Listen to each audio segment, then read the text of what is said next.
पसंदीदा शायर कौन है?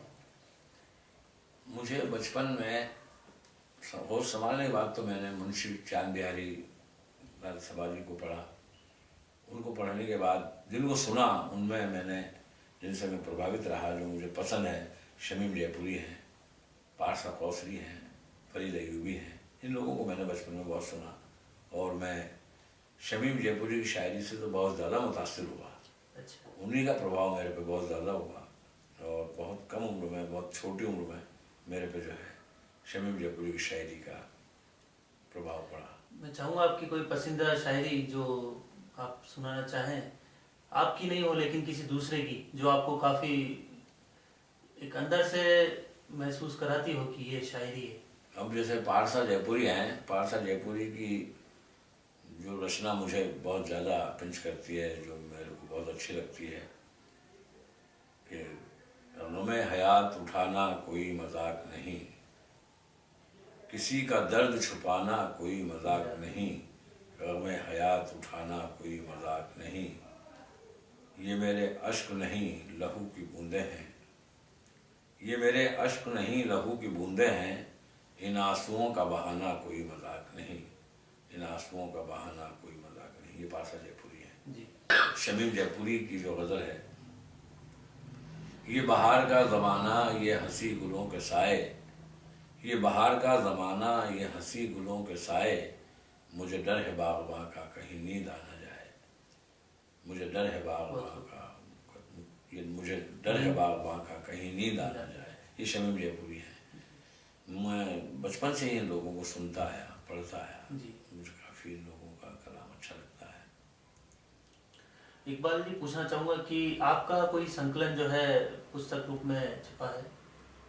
हाँ, मेरा एक मोहित जी 2003 में राजस्थान साहित्य अकादमी के सहयोग से जी। एक गज़ल संग्रह जो है, जिसका नाम है अच्छी लगती है गुफ्तगू तेरी, गज़ल संग्रह राजस्थान साहित्य अकादमी के सहयोग से 2003 में छप चुका है। अच्छा। इसमें लगभग 100 के आसपास गज़लें हैं। जी। मैं चाहूँगा कि जो गज़ल दर्शक आपसे सुनना पसंद करते हैं, आपके जो श्रोता हैं वो आपसे सुनना पसंद करते हैं, ऐसी कोई गज़ल आज स्टूडियो में आपने सुना या कोई शायरी जो आपको पसंद हो? अब शायर को देखो अपनी सारी रचनाएं पसंद होती हैं, लेकिन मुझे जिस रचना के लिए जब मैं कभी मंचों पर या कहीं गोष्ठी में या मित्रों के बीच में होता हूँ जी। तो वहाँ जिस गज़ल के लिए मेरे से फरमाइश की जाती है, मैं उस गज़ल के कुछ शेर आपके सामने प्रस्तुत करता हूँ।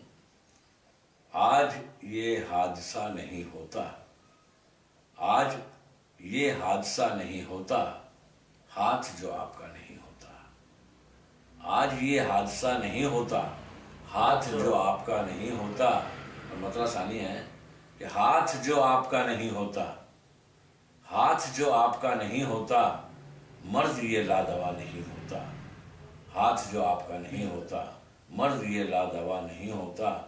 और आप चाहे जहां चले जाओ, आप चाहे जहां चले जाओ, दर्द का दायरा नहीं होता, आप चाहे जहां चले जाओ, दर्द का दायरा नहीं होता। और देखिए शेर के दूरियां दरमियां रखे रहना, दूरियां दरमियां रखे रहना, जब तक फैसला नहीं होता, जब तक फैसला नहीं होता। और वक्त की है सभी मेहरबानी, वक्त की है सभी मेहरबानी, आदमी यूं बुरा नहीं होता, वक्त की है सभी मेहरबानी, आदमी यूं बुरा नहीं होता। आज ये हादसा नहीं होता, हाथ जो आपका नहीं होता। चंद लाइनों में आपने बहुत बड़ी बातें जो है उसमें लिख दी, बहुत अच्छे। और मैं जानना चाहूँगा कि एक शायर जो होता है और एक गीतकार, क्या कुछ उनमें अलग कुछ होता है? नहीं, देखो ये शायर और गीतकार, कवि, ये एक ही चीज़ है, ये सभी एक ही माया है सारी।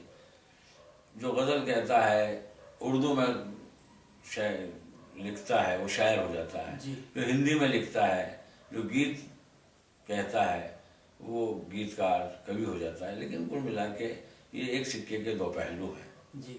सिक्का एक ही है, उर्दू में कहने वाला शायर है, हिंदी में कहने वाला गीतकार कवि है। कुल मिला के बात एक ही है जी हम कवि और शायर में कहीं कोई अंतर नहीं है जी। दोनों एक ही चीज़ है। ऐसे युवा जो कि कविताओं को, शायरियों को अपना जीवन बनाना चाहते हैं, उनको अपने जीवन में उतारना चाहते हैं, अपने जो युवा रचनाकार हैं उनसे एक ही निवेदन है कि हम साहित्य को, हमारा मुख्य उद्देश्य ये होना चाहिए कि हम समाज का क्या भला कर सकते हैं हमारी रचनाओं द्वारा। हमारी लेखनी समाज को क्या दे सकती है, समाज को हम एक दिशा दें, एक नई सोच दें, जितनी बुराइयां हैं उनको रोकें।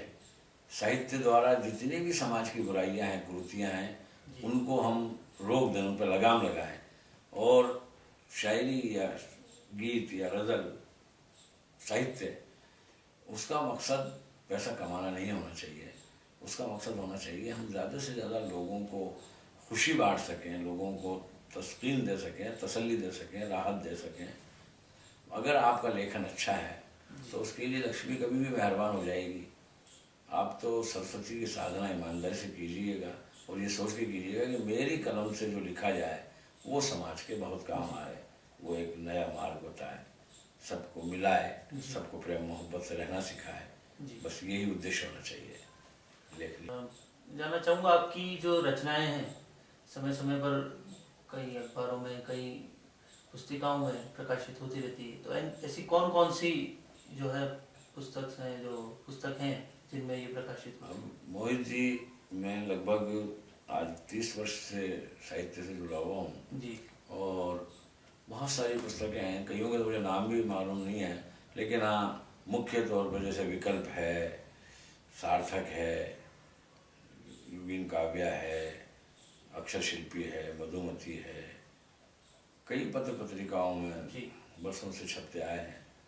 और मुख्य तो जो अभी आजकल अक्षर शिल्पी है, मधुमती है जी, काव्य है जी, सार्थक है, कई पुस्तकें हैं, कईयों का नाम भी मुझे मालूम नहीं है। बहुत सारी जगह आपके आशीर्वाद से छपा हूँ जी और छपता रहता हूँ।